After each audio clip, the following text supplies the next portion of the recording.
with Doctor, she hates me when I call her Doctor. Yes, I do. Dr. Jenny Wickford.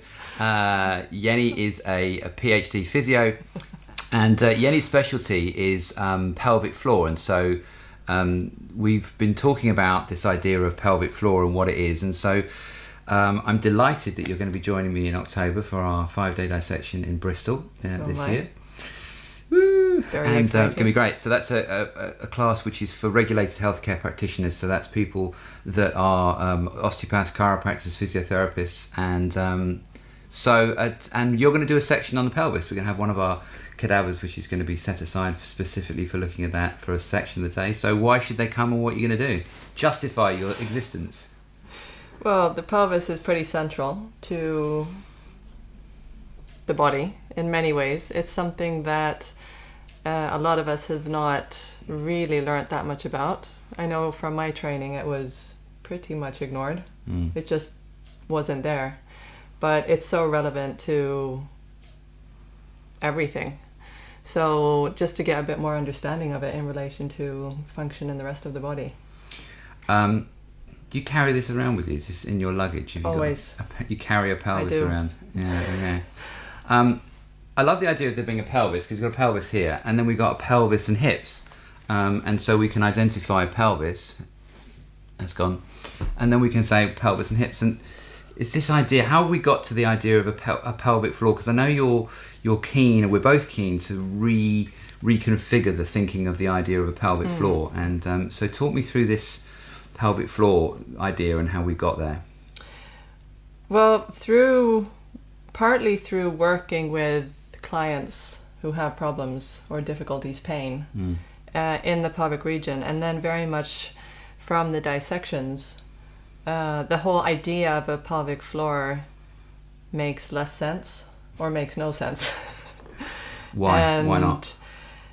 Well, it doesn't. It's not a floor. It doesn't look like a floor at all. Functionally, if you think of a floor, it suggests a relationship upwards towards the body, and that's kind of the way it's talked about functionally also. But what about the relationship down to the lower body? So what would you I know the answer to this question, but nobody else does. What are we going to recall it? What are we going to rename it? Well, that's kind of a work in progress. So what's the difference between a pelvic floor and, say, a pelvic diaphragm? A diaphragm is more dynamic. A floor is solid. It's a base. Whereas a diaphragm suggests a bit more movement, function. And also from this guy who was on the course in March from Greece was talking about the meaning of diaphragm. And there's a diaphragm has a hole. Sure. And that's quite crucial in terms of the so-called pelvic floor. Okay. Whereas a floor does not suggest that. Floor suggests something solid. And we've got structures that are sort of conspicuous by their absence, by not being included in the pelvic floor. Yeah. Obturator internus being one of those things. And pretty much anything that's going to attach itself outside of the pelvis is therefore not considered to be part of the pelvic floor. And I can't really work out why that might be the case. Well, and that's the other issue with when you talk about a pelvic floor and you isolate your treatment to that structure without realizing the complexity of it and how it interacts.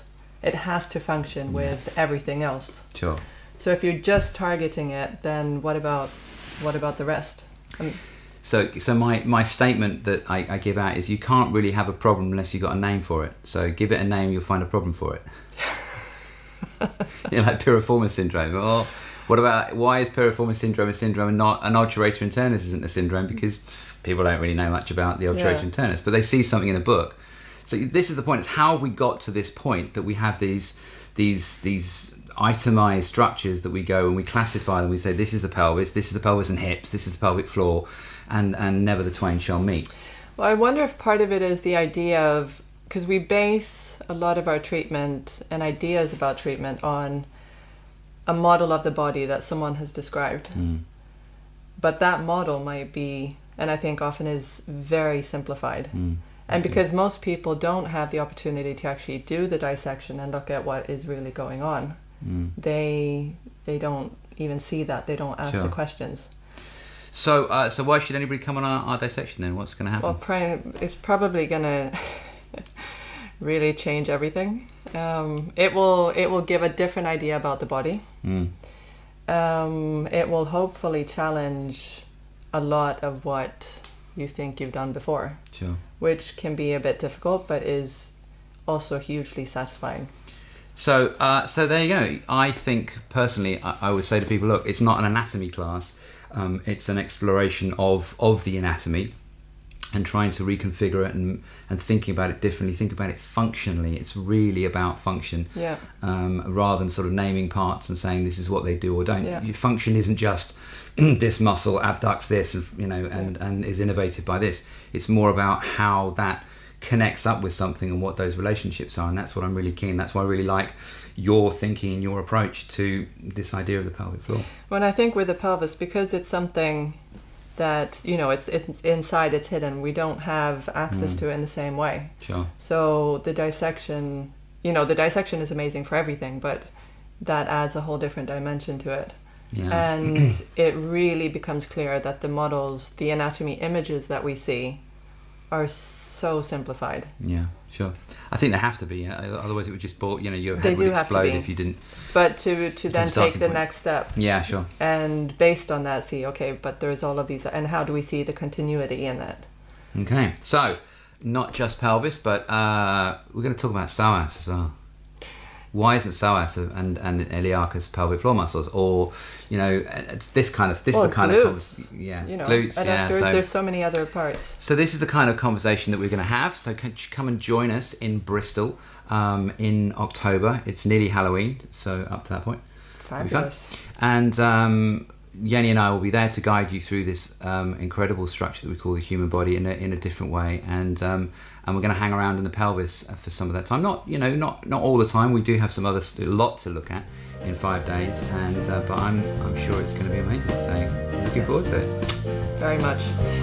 See you there.